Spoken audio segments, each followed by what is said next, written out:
깊은 어려움에 직면한 한 여인이 등장합니다. 이 여인은 엘리사 선지자의 생두의 부인이었는데요. 그녀가 지금 어려움은 다음과 같습니다. 첫 번째는 남편이 죽었습니다. 선지자 엘리사를 스승으로 모시던 많은 제자들이 있었어요. 이 여인의 남편 또한 그들 중에 한 사람이었습니다. 그러던 어느 날 남편이 죽게 되어 자신과 두 아들만 남게 되었어요. 1절 상반절입니다. 함께 읽겠습니다.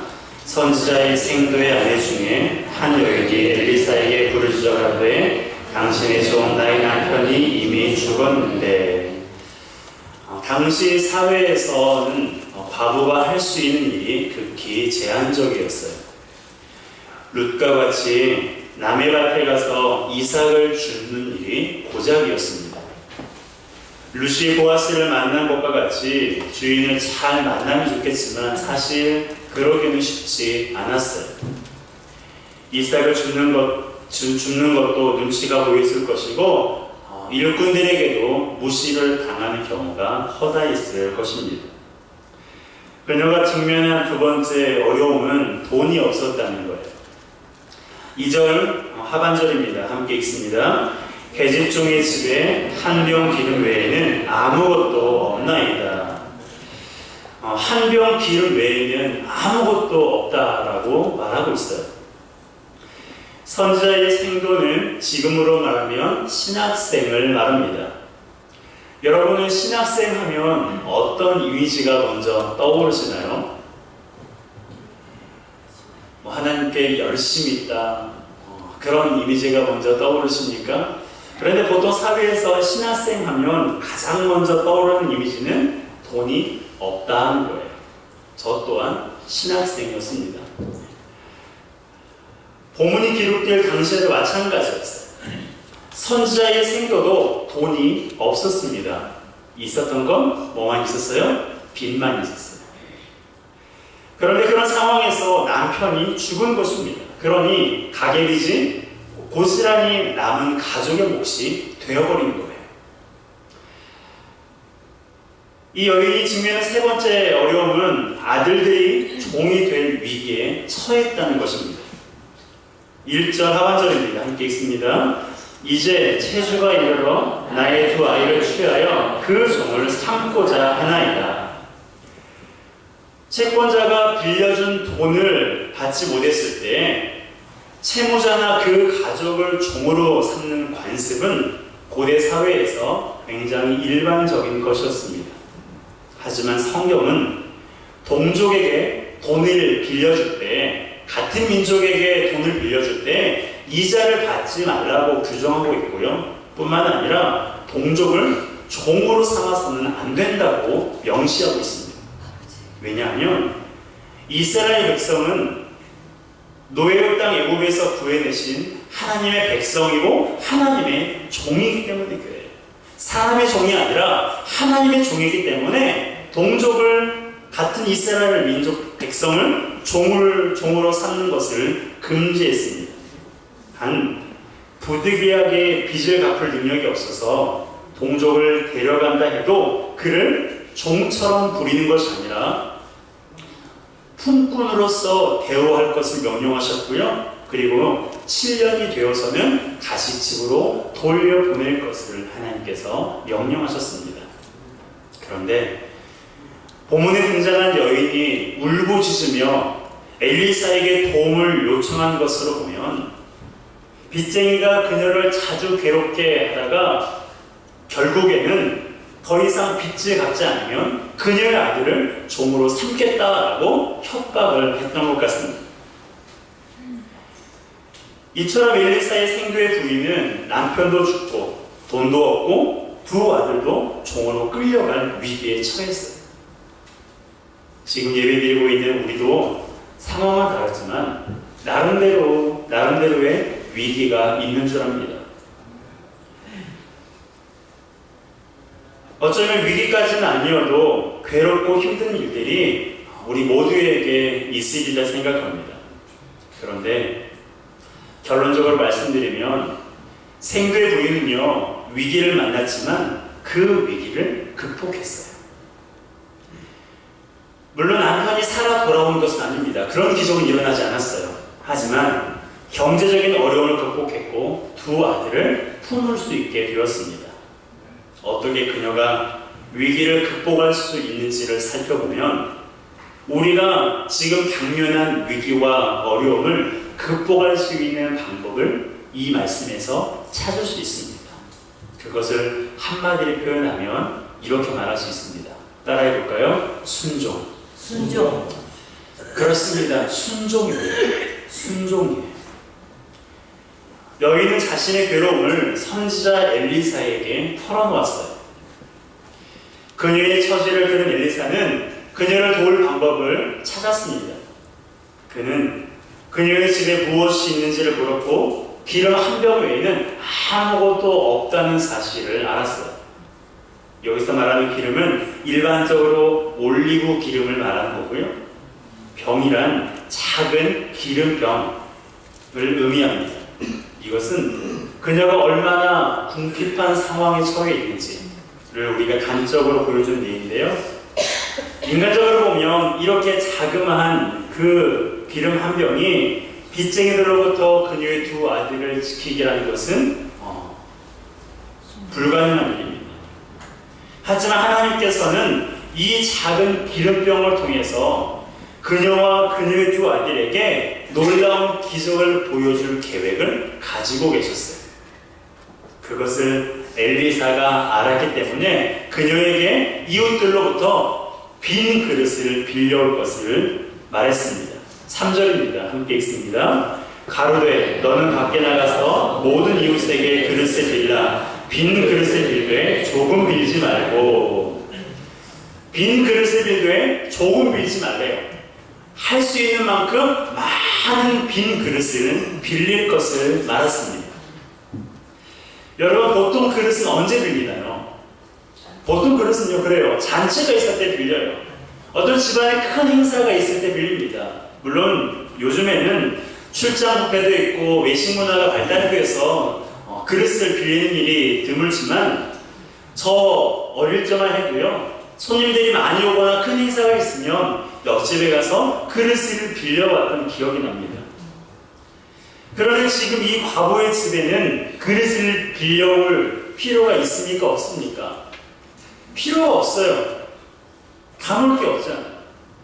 무슨 잔치를 할 것도 아니고 담을 것도 없는데 빈 그릇을 빌려와서 무엇을 하겠습니까? 아무리 생각해 보아도 그릇을 빌려오라는 엘리사의 말이 납득이 되지 않는 상황이었어요. 그런데 여인이 어떻게 했습니까? 본문에 보면 엘리사의 말에 순종했습니다. 이 집 저 집 찾아다니면서 그릇을 모았어요. 왜 그릇을 빌려오라고 했는지, 그때까지는 앞으로 어떤 일이 일어날지 전혀 알지 못했어요. 그런데 하나님의 사람인 엘리사가 말했기 때문에 빈 그릇을 있는 대로 다 모았습니다. 어쩌면 사람들이 무슨 일이 있느냐고 물어봤을 거예요. 아니, 어쩌면 제정신이 아니라고 생각했는지도 모릅니다. 이웃들도 이 여인이 얼마나 궁핍하게 사는지를 잘 알았을 거예요. 빚쟁이가 빚을 독촉하러 오면 어떻게 합니까? 조용조용 말합니까? 아니, 큰 소리로 온 동네방네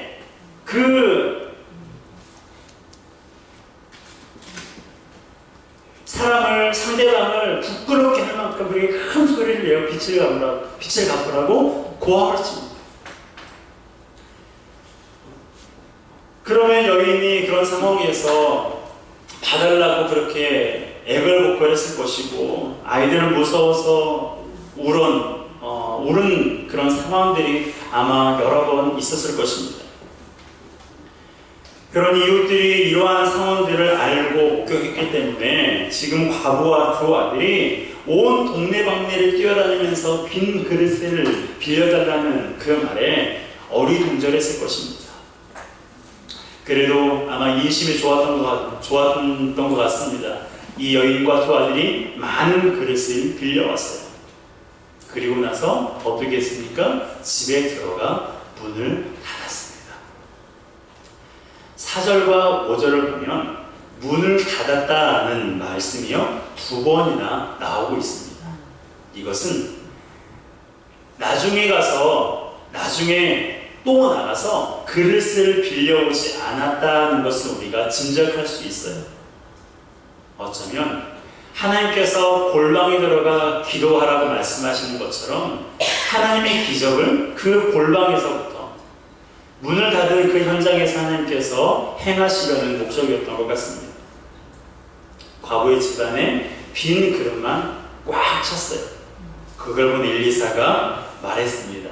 모든 그릇에 이제 기름을 부으십시오. 4절입니다. 함께 읽습니다. 너는 내 두 아들과 함께 들어가서 문을 닫고 그 모든 그릇에 기름을 부어서 차는 대로 옮겨 놓으라. 아멘. 여러분, 이 과부의 집에 뭐 한 병밖에 없었어요? 기름 한 병밖에 없었습니다. 작은 병에 담긴 기름 한 병에는 아무것도 없었어요. 그런데 엘리사가 뭐라고 말합니까? 모든 그릇에 기름을 부으라고 말했습니다. 그릇 하나에도, 작은 그릇 하나에도 채워질까 말까 한 그 기름 한 병이었는데 엘리사는 모든 그릇에 기름을 채우래요. 어이가 없는 거죠. 그런데 여기에 또 엘리사의 말에 이 여인이 어떻게 했습니까? 따라합시다. 순종했습니다.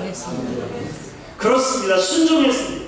빈 그릇을 빌려오라는 말에도 순종했고요. 모든 그릇에 기름을 부으라는 그 말에도 이 여인이 순종했습니다. 순종한 결과는 정말 어메이징했어요. 놀라웠습니다. 어쩌면 큰 기대감 없이 부은 기름이 그릇 하나를 채울 때까지 멈추지 않을 거예요. 신기했습니다.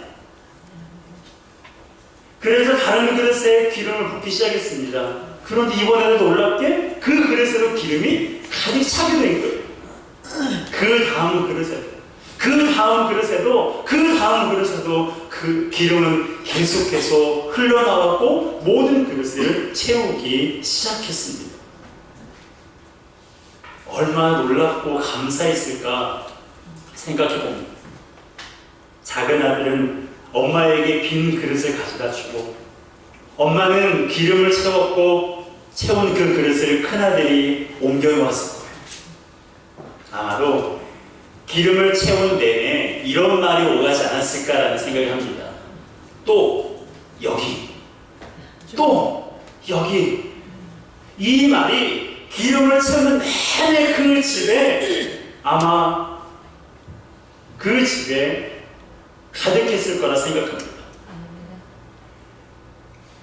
엄마는 또를 외치고 아들은 여기를 외치면서 신나게 기름을 붓고 날랐습니다.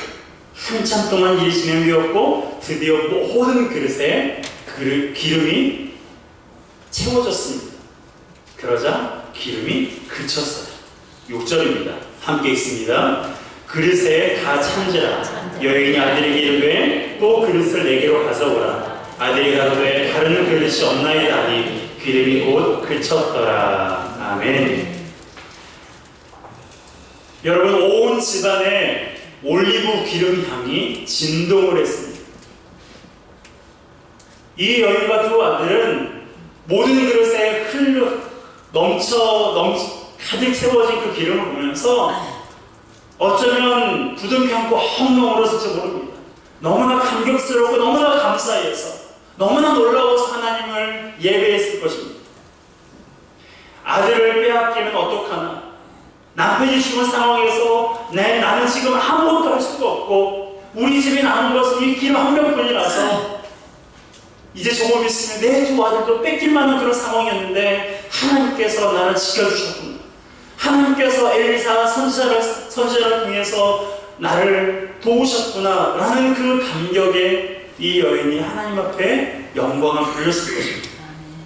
여러분, 이 가정에 기적이 일어난 것을 보면서 여러분은 어떤 생각이 드십니까? 성경 속의 이야기입니까?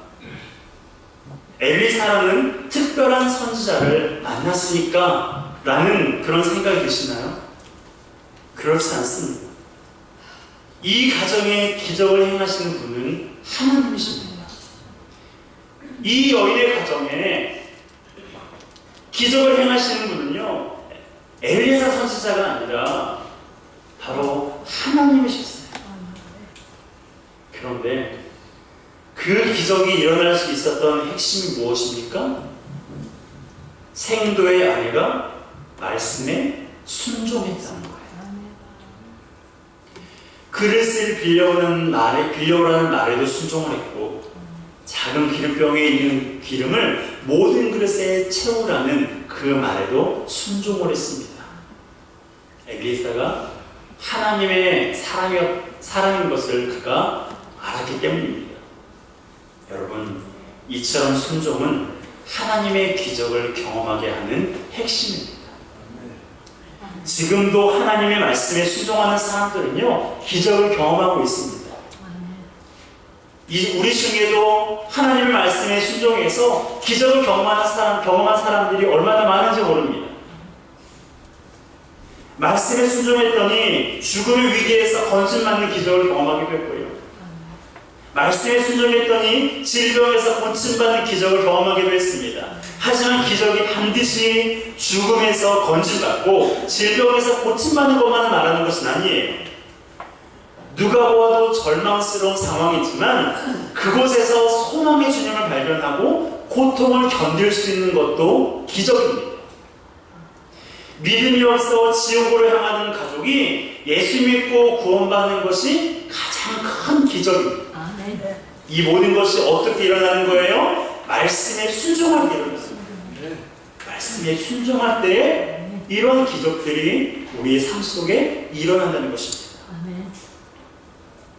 그런데 기억해야 할 것은 기적의 정도는 순종의 정도와 비례한다는 거예요. 이 여인이 경험할 수 있었던 기적의 정도는요, 그녀가 가져온 그릇의 수와 비례했습니다. 10개를 가져왔으면 10개의 기적만 경험했을 거예요. 100개의 그릇을 가져왔으면 100개의 기적을 경험했을 것입니다. 하나님이 그릇을 만들지 못해서가 아니라 그녀의 믿음의 정도에 따라서, 순종의 정도에 따라서 기적을 베푸는 것이 그녀에게 유익했기 때문에 하나님께서 빈 그릇을 빌려오라고 말씀하시는 거예요.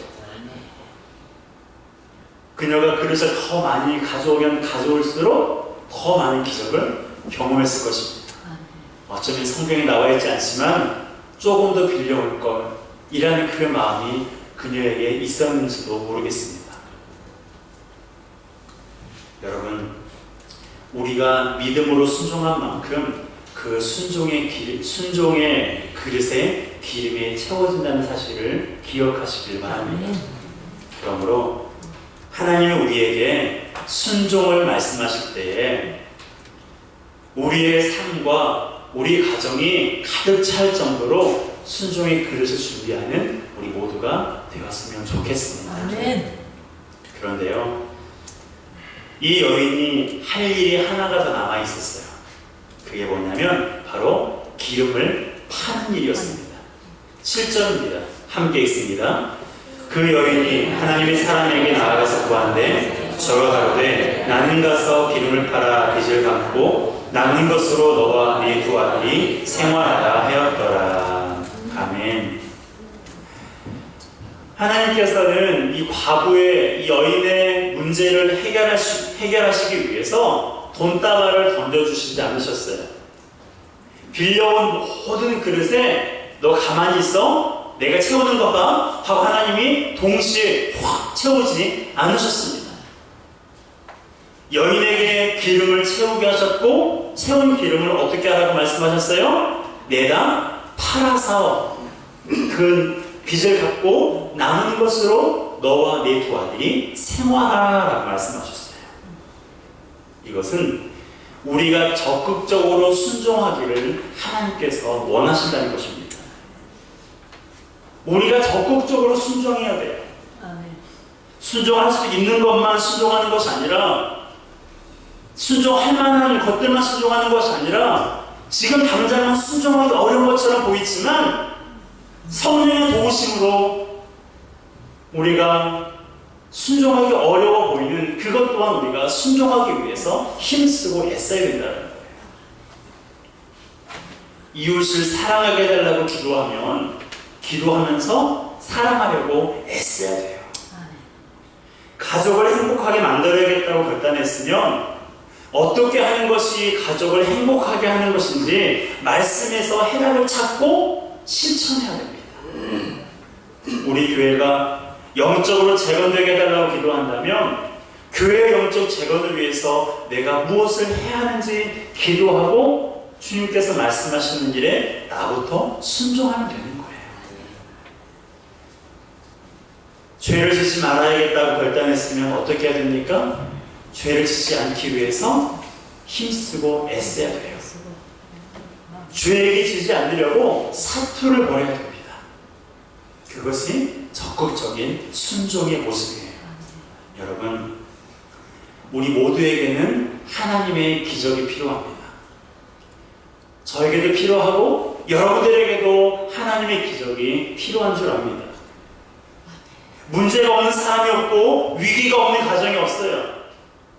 그러므로 주님의 뜻이 무엇인지를 알고 그 말씀에 순종하는 것이 우리가 해야 할 일입니다. 우리 가정에 기름 한 병밖에 남지 않은 것 같은 그런 상황처럼 보이지만 말씀에 순종하면 하나님께서 기름을 차고 넘치게 해주십니다. 우리 삶에 빈 그릇만 수북이 쌓여있는 것처럼 보일지라도 말씀에 순종하면 하나님께서 넘치도록 기름을 채우신다는 것을 기억하시길 바랍니다. 여러분, 말씀에 순종하여 내 삶의 빈 그릇에 주님께서 기름 채우시기를 사모하시길 바랍니다. 아멘. 말씀에 순종하는 자에게 빈 그릇에 주님께서 기름을 채우시고 주님께서 우리의 삶 속에 풍성한 은혜를 더하실 것입니다. 그러므로 주님께 복을 받고 싶은 그 마음 이전에 내가 어떻게 하면 주의 말씀에 순종할 수 있을까? 우리 가정에 복이 필요하고 우리 일터에 복이 필요하고 내 삶에도 지금 많은 하나님의 도우심이 필요한데 도와달라 우리가 기도할 뿐만 아니라 어떻게 하면 내가 주의 말씀에 순종할 수 있을까를 고민하고 기도하면서 믿음으로 나아가는 우리 모두가 되었으면 좋겠습니다. 순종하는 자를 하나님이 외면하지 않습니다. 순종하는 성도를 하나님께서 넘치도록 채우시는 그 하나님을 기억하시길 바랍니다. 하나님은 우리의 삶에 빈 그릇으로 남겨두지 않으시고 그 빈 그릇을 기름으로 채우기 원하십니다. 그곳에 우리가 말씀에 순종하여 우리 삶의 빈 그릇에 주님이 채우시는 그 은혜를 경험하는 우리 모두가 되기를 주님의 이름으로 축복합니다. 아멘. 함께 찬양하기 원합니다. 은혜로 찬양인데요. 약할 때 강함 되시네 나의 보배가 되신 주 나의 모든 것 함께 찬양하겠습니다.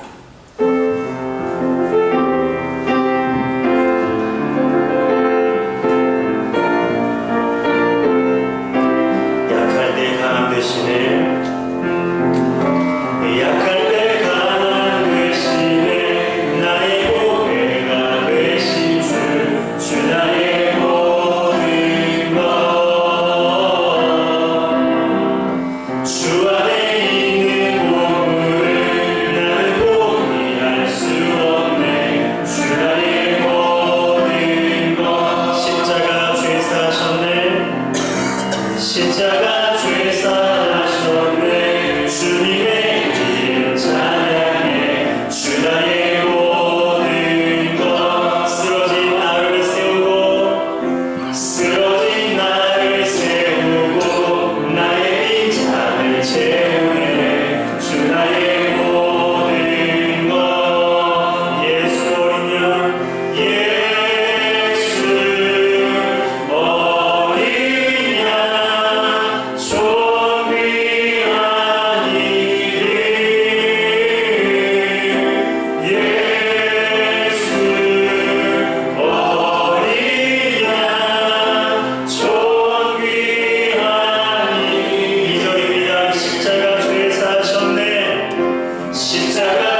아들이 죽었고 가진 것이 아무것도 없었고 두 아들이 종으로 팔려갈 위기에 처해 있었습니다.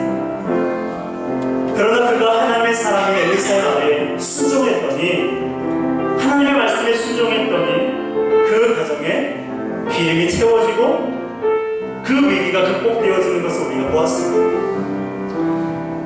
하나님, 제 삶에도 위기가 있습니다. 하나님, 저희 가정에도 위기가 있습니다. 관계적인 위기, 경제적인 위기, 건강의 위기, 다른 누구에게 말하지 못하는 그 위기가, 그 어려움과 아픔이 하나님 나의 삶 속에 있습니다. 하나님, 이 위기를 내가 사랑을 찾아다니면서, 내가 은혜를 찾아다니면서, 내가 환경이 좋아질 때까지 소극적으로 기다리면서 위기가 지나가기를 기다리는 것이 아니라 위기를 기회가 되게 하시고 이 위기를 극복하게 하시는 하나님의 말씀에 순종하게 해주시옵소서. 인생의 위기를 바라보는 것이 아니라 이 위기를 극복하게 하시고 이 위기를 기회가 되게 하시는 하나님의 말씀에 순종하기 위하여서 전심전력할 수 있도록 하나님 도와주시옵소서. 생각만 하는 것이 아니라, 말만 하는 것이 아니라 내 삶 속에 주의 말씀에 순종할 수 있도록 주님 종을 붙잡아 주시옵소서. 주님 나를 붙잡아 주시옵소서. 하나님, 내 삶과 가정과 가정 가운데, 일터 가운데 있는 위기, 주의 말씀에 순종하겠사오니 이 모든 위기를 주님 극복해 주시고 나의 빈잔을 채워 주시옵소서. 나의 가정에 성령으로 기름 부어 주시옵소서. 이 시간에 주여 한번 힘있게 부르고 함께 기도하겠습니다. 주여, 하나님 아버지, 그렇습니다. 하나님 아버지, 우리의 삶 속에 많은 위기가 있습니다. 하나님, 이 여인에게 있었던 위기처럼 내 배우자 때문에, 자녀 때문에, 돈 때문에 겪는 위기가 우리 가정에, 우리 삶에 있음을 아버지 앞에 고백합니다. 그러나 주님, 이 위기를 내가 어떻게 해보려고 노력하지 않게 해주십시오. 하나님, 이 위기가 너무나 커서 그 위기 앞에 내가 주저앉지 않게 해주시옵소서. 하나님, 인간적인 방법으로, 세상적인 방법으로 이 위기를 극복하려고 하는 것이 아니라 하나님, 주의 말씀에 순종하게 해주시옵소서. 주의 말씀에 순종하게 해주시옵소서. 그보자 하나님의 말씀에 우리가 순종할 때에 하나님께서 하나님 우리의 빈것을 주신 것을 채워주시고 아버지의 성령으로 기름 부으신 줄 믿사오니 하나님이여, 하나님 아버지, 아무것도 없다고, 할 수 있는 것이 없다고 절망하지 않게 해주시고 소망과 생명의 주인님을 바라보게 하여 주시옵소서. 하나님 아버지, 그렇습니다. 사랑하는 성도의 삶에 아버지 모든 위기가 주 예수 그리스도의 이름으로 떠나가게 해주시고 위기를 기회 삼아 더욱더 아버지 앞에 기도의 자리에 나갈 수 있도록, 예배의 자리에 나갈 수 있도록, 순종의 자리에 나갈 수 있도록 우리 하나님께서 함께하여 주시옵소서. 하나님 아버지, 그렇습니다. 하나님, 생교의 아내였던 이 여인에게 찾아온 위기처럼 하나님 사랑하는 성도의 삶 속에 배우자 때문에, 자녀 때문에, 돈 때문에 위기에 직면하고 어려움에 있는 자들이 있음을 아버지 앞에 올려드립니다. 하나님, 우리가 위기를 만났을 때 세상 사람들과 같이 사람을 찾아다니지 않기 원합니다. 인맥을 의지하거나 어디선가 돈을 끌어보기 위해서 애쓰는 것이 아니라 먼저 주님 앞에 나와 기도하게 하시고 작은 일에서부터 우리가 주의 말씀에 순종하게 하여 주시옵소서. 하나님,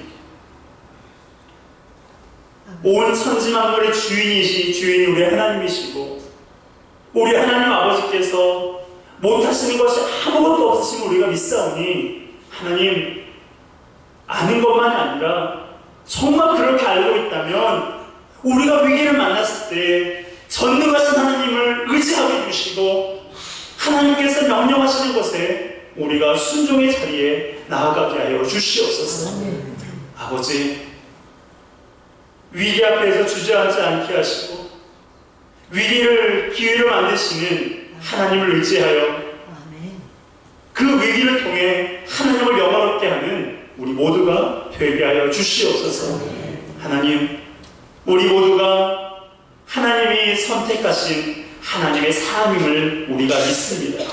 아버지, 우리가 하나님의 사람으로 하나님을 더 알게 하시고 하나님을 더 의지하고 주님께 더욱더 가까이 나올 수 있도록 아버지 도와주시옵소서. 그래서 우리 모든 성도의 삶과 가정과 일터 가운데 있는 모든 위기를 통해서 위기를 하나님께서 극복하게 하시고 하나님 그 일을 통해 하나님의 영광을 드러내는 우리 모든 지체들이 되게 하여 주시옵소서. 우리 빈 그릇을 채우시고 성령으로 기름을 부으신 주 예수 그리스도의 이름으로 기도합니다. 아멘.